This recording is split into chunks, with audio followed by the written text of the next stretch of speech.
on the road again, heading down the road I-10 from Tallahassee on our way to Gainesville. I'm Scott Smith. Welcome on in to the College Caravan. This was day 4 of our 5-day tour around the state to get you a little bit of a preview of college football, which is now just a matter of weeks away here in the Sunshine State. And FSU, a team that is certainly looking forward to turning the page on a disastrous 2024 season, and they are hopeful for the season ahead. A lot of new pieces, and we'll dive into that along the way here over the next 20 minutes or so. Feel free, if you are an FSU Seminoles fan, you want to cheer in the chat, go ahead and jump in there. And I will share this on my Facebook page while we're doing this. But yeah, this was this is going to be a road trip that the next hour 46. So this will be one of the shortest portions of our road trip, and that will be, of course, on the road to Gainesville. So here we go. Let me just see if I can save it. Well, I'm not seeing it pop up yet. All right, so let's just jump into this. This is year number 6 for Mike Norvell, head coach of the FSU Seminoles. And, you know, this is one of those, the last 2 years have been just a roller coaster for this head coach, from 13 wins in 2023 and the hopes of a national championship right in front of them, to then a 2-win team a year later. And what changes? Well, players change, right? So with that kind of downfall after players leave the program, with new players in, there is hope in 2025 that they can see an uptick. Maybe it won't reach 13 wins, but certainly something that would get them back into the bowl talk and back into national prominence. There's a lot of mystery around this team, but there are some good pieces. They have guys that can make some plays. Offensively, Tommy Castellanos, the new quarterback, transfer from BC. Receivers Deuce Robinson, Squirrel White. Both these guys transferred. Robinson from USC, Squirrel White from Tennessee. They've revamped their offensive line. Pettibone, the center, he is a new piece that they are anchored around, and they have a new offensive coordinator in former UCF head coach Gus Malzahn. He comes over and he's going to be the OC, and we know what that means is that they're going to be pushing the pace. They're going to be running fast-tempoed offense and moving the ball down the field, something that they desperately needed a season ago, and they just couldn't get it. That offense certainly struggled. So, will all these pieces that come in, like puzzle pieces, will they all fit together in year number 1? That is certainly the hope for head coach Mike Norvell. Well, you know, it's a new team, and you guys that were here a year ago, you know, the way they've worked, the way they developed. I mean, really the mindset they brought into our off-season program. You know, the things that we've worked really hard to establish. You know, they're on the field through spring practice, and you know, halfway through our fall camp right now. You know, I'm really pleased with the mindset of what those guys have brought. And you know, we have over 40 newcomers that have joined the program, whether it's freshmen, transfers, guys that have come in and brought an incredible amount of leadership. They brought about a great edge to this football team, and you know, as we're all pushing together to ultimately what we all want to accomplish. Curious how the last 2 years kind of impacts and changes you as a coach, how you grow and learn from those experiences, the highs and the lows. Well, I mean, it's you learn from every experience, and you know, ultimately, I mean, each team is unique to itself, and you know, you've got to be able to meet each team at its need. And you know, for us as a program, you know, we've used the word edge and desperation a lot. You know, and because in today's age of college football, there's a lot of other factors that play a part into just what the overall experience is. And you know, when you step on that field, when you come into this building every day, it's about the mindset. It's about what you're willing to give to go become what you desire to be, and we've got to do that as a football program. And so a lot of areas for me, just to be able to see and make sure that we're upholding the standard, that expectation. You know, we've seen it done at an elite level, and you know, obviously we've seen an ultimate disappointment. So for us, it's about going to take that next step. And this is a new team. It is a new opportunity, and we got to go capitalize on every bit of it. New team and some new coaches as well. The opportunity to bring in Gus Malzahn as your offensive coordinator, and of course you kind of cut your teeth with him in Tulsa about 20 years ago now. What does he bring from both the personal relationship? How is he impacting this program with his experience? and of course with his playbook. I mean, he's an incredible leader of men, and Gus is somebody that I really care about. He's got just a wonderful heart, and the mind is really special. When you look at what he does, the innovation, the style of play offensively is, I mean, it's as good as it gets. And I really believe a lot in him, because that is ultimately where I got my foundation, in the offensive side of the ball, being able to come up and just to have that relationship over the years, and for this to be able to come together has really been enjoyable for me. It's been fun to watch him. You'll really just kind of hone in and focus on what I know he loves to do, and our team is definitely reaping the benefits of it. Defensively, Tony White takes over. How much of an adjustment, and what are you seeing when you go up against his defense? Is this 3-3-5 scheme? Is it different? A different look than what you've? Yeah, I think what makes Tony such a great coordinator is just his versatility, and you could see the 3-3-5. Last year, even at Nebraska, the last couple of years, seeing the mix of the 4 down and just how he's able to utilize personnel schemes. The element of disguise and just an attack mindset. And when I talk about attack, everybody thinks blitzing all the time. And there's gonna be some dynamics that we definitely check the box in that regards. But it's just how you play, and it's the mentality, the physicality, the relentless pursuit to the ball. And that's a standard of what we expect here at Florida State, and definitely what Coach White expects within that defense. And so seeing him instill that, demand that, has been something I've been really happy for. So I think you could sense some optimism from the head coach there as he looks ahead to the season. But it is worth looking back and seeing what happened last year and learn from that, right? So it kind of went all off the rails against Georgia Tech week 1 in Ireland. From there, you kick the season off with a 3-game losing streak. The Boston College loss is a tough loss. And then right in the middle of the season, you go on this 6-game tailspin that really just plummets your chances. You look at a team last year that went in with such hope and such promise that they would be in the national title picture, that I think it was just a gut punch right out of the gates that deflated hopes. So how powerful is hope? Well, it's pretty powerful, and I think we saw that last year. So get an infusion of it back into the program this year as the slate is now clean.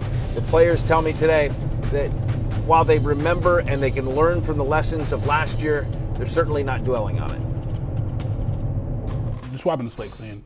You can't really go into a new year really worried about the past. I feel like one of the things that happened, we had the really high of highs in 2023, and then we had one of those rough experiences last year. So you can't carry the year before as baggage into the next year. Just wipe the slate clean, have a new staff coming in, new players, and I feel a new sense of joy. I feel like everybody is kind of letting go of what happened in the past and kind of just really enjoying where we are now, and feeling like we have a lot of opportunity ahead of us. And I feel like the more we can step away from the past and what happened and kind of let go of it, because everybody's going to talk about the good, the bad, how we looked last year, but we can't really worry about that. All we can do is just take care of what we can and just keep moving forward. When you talk about the joy of getting back and playing, does that come from leadership on down? Did it just something that organically popped up as soon as you guys hit the spring practices? Like, where did you see that coming from? I can say it's contagious. We have a more just cultural joy, I feel like, just around the program, and just being here every day, the ins and outs, long meetings, night meetings, early mornings, late nights, but we're having fun through it all. I know every athlete's looking for a chip on the shoulder, and I know you guys certainly have one. How much do you think last year's experience is fueling a different mindset going into 2025? I think there's a little bit of both sides. I think you definitely have to, the guys that were here and went through that last year, no one wants to go through that again. And also knowing that this 2025 team is a whole new team. So we're all really excited for the opportunity. And part of what 2025 is going to provide for the Noles is a little bit of flying under the radar, right? So the national media is not expecting much from FSU in terms of having some amazing bounce back season, but can they get back to respectability? Now for the players, I know that what they expect out of themselves is something much higher, right? Win the ACC, get back in the 12-team playoff, make a run at this national title.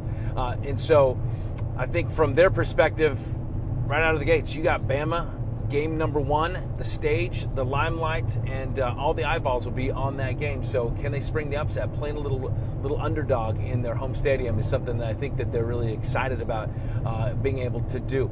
In terms of the talent on the field, now we kind of touched on it briefly off the top, but receiving core is essentially all new. So Deuce Robinson's going to be one of their big pass catchers in this offense. Comes over from USC. They have a guy in Squirrel White from Tennessee. the running back room, that we just keep hearing this buzz about Usman Kroma, who is their freshman that's coming in, that is a special elite talent that's certainly going to help. And we know in a Gus Malzahn offense just how important a guy like him can be. But then you look at the offensive line. The offensive line struggled last year in a big way, but they have a ton of new pieces back as well. So this is all revamped, and you got a new quarterback in Tommy Castellanos. And while he may not be the flashiest name to have hit the portal in the offseason, he is a guy that does make sense for FSU right now in this period of time. He got into college football at UCF, where his head coach was none other than Gus Malzahn. He has a familiarity with this offense, and that is a big reason why he's going to be operating the Seminoles offense in 2025. I mean, Tommy, he brings that edge, and I mean, he is a special talent. I mean, he really, things that he can do, arm, legs, just command and control.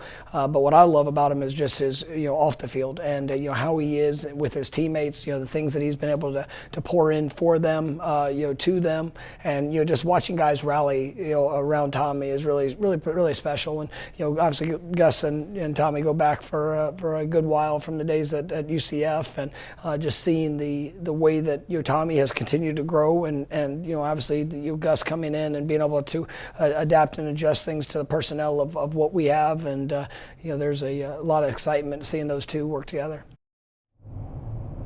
I'm just checking the chat as we go along on this College Caravan live stream, and on Facebook we got Charles Summerall saying go Noles. Thomas Bileski says there are seasons in all sports that the team just has to walk away from. It's a new season. Every team starts 0-0, and that is certainly something that this year's team in Tallahassee is going to be banking on. That, hey, this is a fresh start. None of that baggage with 24 comes with us, and they have an opportunity week one.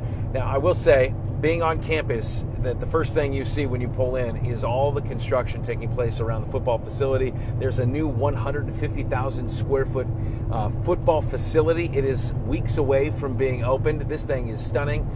These here are pictures of Doak Campbell, because we have multiple things that are happening on campus. It is a construction site, but the stadium is just about completed, and we got a chance to peek inside. As you can see, what used to be all bleachers now has comfortable chair back seats, and with that there's been a reduction in capacity, so no longer it was at 82 and some change. Now it's going to be right around 70,000 capacity, and it's going to be a sellout week one against Alabama. But they have made some state-of-the-art changes to the stadium, from the club suites to the concourses and in between, and you can see that in this video. So a lot of excitement as fans pour back into Doak this year, and I know players are excited as well. It's going to be an incredible experience. I mean, it's beautiful, the work that's gone in. I think everybody involved in making this a reality, from Michael Alford, our athletic director, President McCullough, the board of trustees, all of the Seminole boosters that are out there that have helped you invest not only in the stadium but also in our football only facility. I mean, it's truly it's a special place, and obviously representing just a wonderful fan base, a wonderful program, and all those that have come before us. When you see all the work that's being done at the stadium, how pumped are you to be able to step back in I'm there? so excited. I can't even lie. I'm so excited. We haven't had like a full capacity crowd since my freshman year. It's been the last year with the renovation side. So having the stadium finally done, I've been waiting for this moment. So it's gonna be rocking. Have you gotten a peek in there? I mean, you got I have. preview? We'll go in there, and before we go lift, I'll sneak out there and go see what it looks like. But again, I'm just super excited. It looks great. I feel like we're gonna have a different energy that we didn't have last year. With the temporary stands and not everything looking the right way. So I feel like this year, when having it being back to how it should, I'm excited. That is it's nice to have not only a new foundation with your program, but essentially a new foundation in some of your facilities as well. Although the 75-year-old Doak Campbell's not a new foundation, but I will tell you this new football facility, which we got to see the outside of today, it does have one really cool feature that I was told about.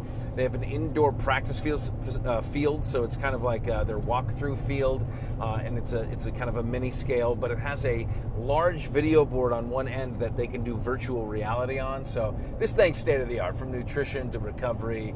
They have meetings and all the workspace and lockers and weight rooms that you could want. It is college football in 2025 for sure, and it's a massive facility. All right, on to the schedule, because we cannot wait for this week 1 game. That's going to be at Alabama, or against Alabama at Tallahassee. That will be August 30th. So it kicks off with a bang, and that's going to be a challenging one. Crimson Tide come in 8th ranked in the preseason poll. Then you got a couple of games that you ought to win. Then it's a visit to Virginia for your first ACC game. Another game to circle is that Miami game. Fortunately for the Seminoles, that one's going to be up in Tallahassee as well. So you at least get to catch Miami, which is a preseason 10th ranked team, in your home stadium. Pittsburgh at Stanford, Wake at Clemson, another challenging game in ACC play, a team that's going to be challenging for the ACC championship. And then you end the season on the road back-to-back at North Carolina and at Florida. So the last quarter of the season, really a challenge as well. All right, so to the quarterback, Tommy Castellanos, he said, and as we all have heard by now, he made some viral comments, very confident about how that week 1 game against Bama is going to look. He said that, they don't have Nick Saban to save them anymore, and he came back and he didn't shy away from the comments, but he did say, look, I didn't mean any disrespect at all. So I will say his teammates take it probably a little bit different than the national media took it. Take a listen. It's not really our job to tell him what to say and how to react to certain things. That's how he feels, and that's my quarterback, and I'm going to back him 100%. So Tommy says, we going to the moon, we going to the moon, you know what I mean? So, you know what I'm saying? That's confidence we have to have, not just in our quarterback, but in each other, in our team, right? You don't play this game for second place, right? You don't play this game to have a certain record that involves losses. Every day since he's gotten here, you never have to question his attitude, his work ethic, or where his mind is. He's always here. He's really into it. So that, on top of that confidence that he has, is just like a recipe for a quarterback I'm ready to block for. So I'm excited. Hey, some confidence can be contagious, and boy, if there's one thing that this year's team needs, it's like an infusion of confidence. And so if that's what Tommy Castellanos brings, in addition to what he can do with his arm and his feet, then this could be a promising little mix going on with the Noles this season. But the Bama game is one that is going to draw all the attention. It's one of the premier games of the first week of the college football slate. So how do the players look at that game in terms of the expectation and the opportunity to really step on that stage yet again here in 2025 and say, we're a brand new team, and here we come? Take a listen. Everything you got. Compete to win. That's what we're trying to do every day, every rep, whether we're sitting in a meeting room, whether you're out there on the practice field. It is about the competition. And, through the course of a game, we're going to be 130, 140 different plays that are going to show up. And it's who's willing to lay it all on the line for every single one of them. And, there's going to be ups and downs. There's going to be your response is going to be necessary. The physical and mental toughness is going to be critical, but you got to prepare for that. And if you put everything you have into it, I got a lot of confidence in what the results will be. Good stuff. Coach, best of luck this season. Thanks so much. With the Noles here on a good visit with the Noles here on this 4th day of the College Caravan, and again, we're ready to see them take the field against Alabama week 1. That will be a ton of fun to watch. But we are off to Gainesville now for our final stop on the College Caravan as we take a relatively short drive compared to some of these drives that we've been taking from down to Miami and up from Tampa to Tallahassee. So as you can see, it's on the Caravan's not going very far. That was probably about 12 dots. If the 12 dot metric is all we have to go on, then I'd say how many more dots do we have to go? John Wright is our driver of this year Caravan. We got 8 dots to go. You know, time flies by when you're having fun. So we're loaded up on snacks. We're ready to roll. We are on I-10. Let me give you a picture out the front of our... There we go. That's a pretty little view right there. Got some green grass, both sides. And then let me just, before I let you, I like to do this. This is my fun camera, and I get to move it around. And how about this? There's no cars around us, or else we could zoom in on other drivers and see what they're doing, making sure they're not distracted. There we go. There's that Amazon truck's probably heading to my house. Yeah, so there we go. Fun with technology. We are having fun on this road trip. I hope you have had fun as well.